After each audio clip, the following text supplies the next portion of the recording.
What's up, y'all? My name is Andre Hopkins, also known as Entre Interview, and today I'm joined here by C9 coach Immi. How are you doing today? I'm good. I'm good. How are you? Pretty good, pretty good. All right, let's just hop right into it. So, how are you feeling going into stage one, you and the team? Uh, feeling feeling pretty good. Like I don't think last split was too bad. We had an unfortunate loss to G2, where I think we should have at least won one of the maps, Corrode. And then I mean the loss to NRG at the start was rough, but then at the end against the 100 Thieves, I don't think we should have lost that game. I think we should have 2-0'd it. I think we really messed up, but we've done nothing but work going into this split, and we're feeling good. We're feeling good. Some changes are coming to the meta, It's probably suits us better than last meta. All right. So, first things first, I want to ask on a game day before you get in the server, like, what is your pre-game routine to start the day?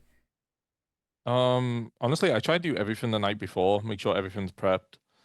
Like we'll prep early in the week and then I'll do my last prep the night before. So when I wake up, it's just nice and fresh. All I need to do is move my information from my laptop about vetoes into a notepad Mhm. and just have some food, chill, make sure the guys are chill. That's it. Like, there's not much to it on my morning ritual, to be honest. Just chill, get ready for the game. Okay. Yeah. All right. So I want to ask, what originally inspired you to begin coaching in? Do you get anything different out of it versus actually playing in the lobby?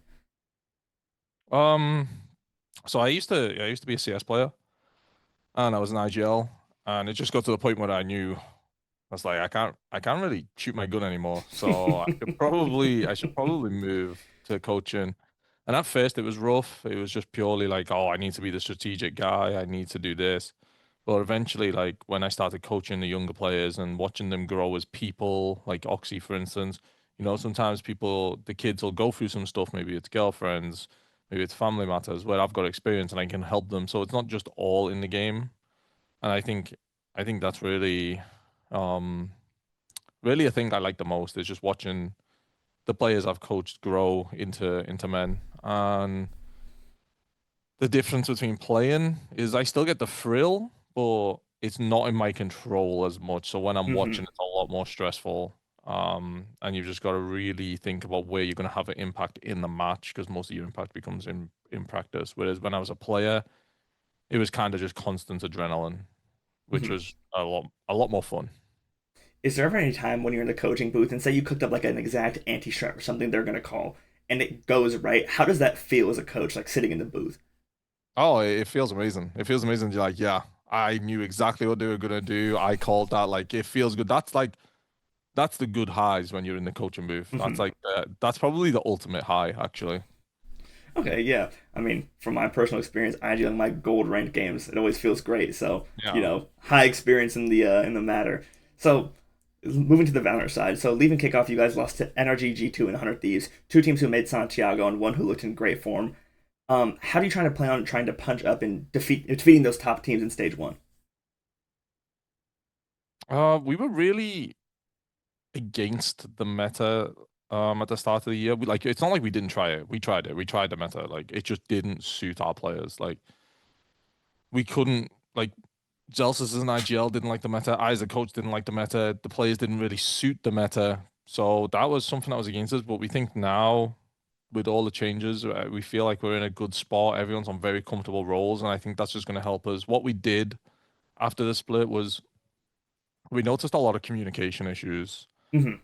So we really knuckled down on that. We also scrimmed for like 2 weeks with everyone on different roles, so they had to talk about what they were doing. Like we had Zellsis on duelist, Vic on duelist. Like we swapped all the roles around for 2 weeks straight, and I would come into practice with a random comp with just the basics. So all we had to talk, like we had to communicate. Hmm. And I think that's helped us a lot. That's super interesting. I've never even heard of something like that. So, is it just to force players to like think about their other roles outside of what they already do? Yeah, it's them thinking about the other side of the map and being on the other side of the map, which is not natural to them, being on a different role, having to communicate, having to think like, oh, I don't usually play smokes, but I need to ask him here, and he can only do it from this position. He can only do it on this time, and just making everyone speak and get used to the roles, and also bringing different comps to practice was like you had to think, you had to have input. You couldn't just go, okay, we do this every day. It's the same thing, and you couldn't like be lackluster. You had to constantly be thinking, constantly be communicating. Does that also force? Does that? Do you think that improves like when you get into a server and a team has a different comp than you expect? Do you think that helps the players like adapt to another comp better? Yeah, I think so. I mean, whenever we load in and we see another comp, we always talk about it, even in practice. Like, if we load in and we see something different, we always talk about like the pros and cons of their comp. But yeah, I think that does help. Okay. So now that you've had some time working with Zellsis as the IGL, and how has he come into the role as the full time IGL before just doing like the mid rounding on Sen? And is there anything he specifically learned or worked with that he's improved on heavily? Yeah, when he first came in, he was so focused on the mid round. He was kind of mid rounding at the start of the round. So like he's like, okay, we're gonna do this, this, this, and then when this happens, we're gonna do this. But now it's more he calls, he lets it get to the mid round, and we've also learned to have the other players make plans too.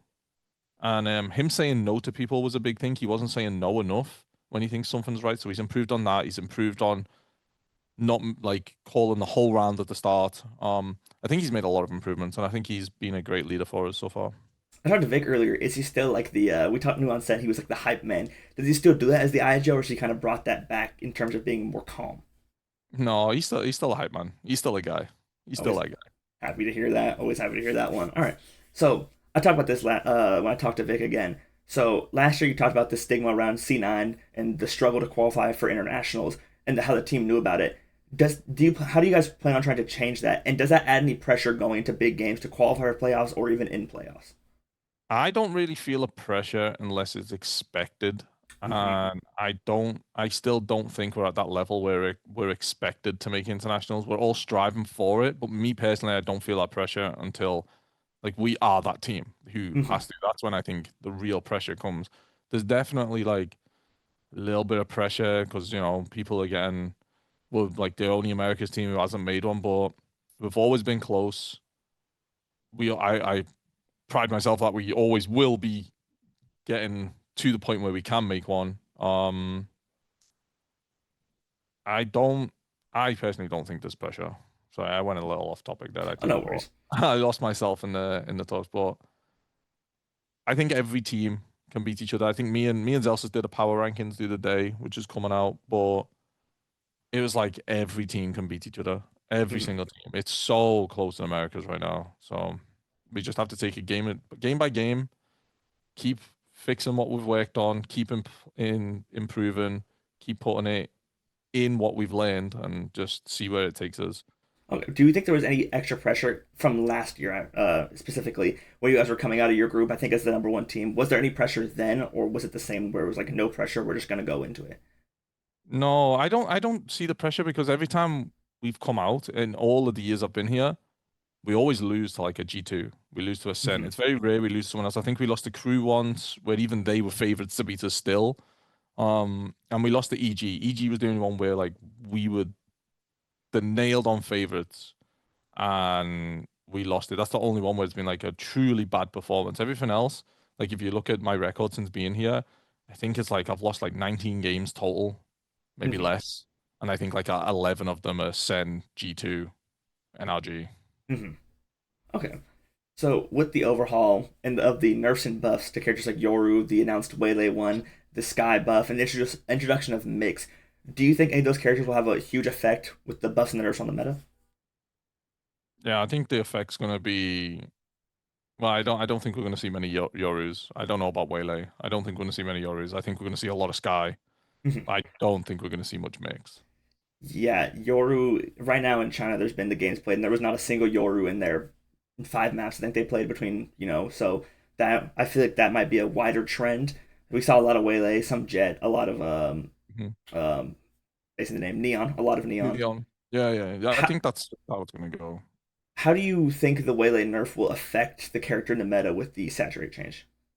I'm unsure. I'm unsure until I actually get on the server and see. But I don't. I do think people will go away from it and we won't. Maybe they'll replace. People will just replace it with Raze. Maybe they'll do Jet. Um, maybe the good waylays, like the really good waylays who have good spacing, will make it work. But from first view, I think people will go away from it real fast. Okay. I don't think there'll be many who will try and make it work. Okay, yeah, because from other people I've talked to, they said like, "Oh, I don't think it'll have very much effect." So I think it's interesting seeing all the different perspectives. Mhm. Because I've heard some people think that it might just be dead on arrival now, not dead, but just less played. Okay, and Yeah, then I oh, think I need to see it. I need to go on mm-hmm, and see it properly. Like, how long does it take to equip the slow, you know? mm-hmm, okay, and then last question here. So you're in your first game, you're facing off against Leviatan, who you guys eliminated from kickoff. How do you feel going into that game? Feeling confident for sure. I think we're a better team. Confidence in every game we go into.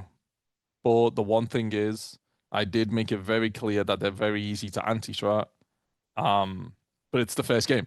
So it's Yeah, probably the game I didn't want first in this groups because it would have been a nice free anti-strat. But and you always feel confident when you have a nice good anti-strat. So playing them first just means it's what you've prepped versus what they've prepped. No anti-strat. So that's the only thing. But I'm still confident. I think we're in a really good spot.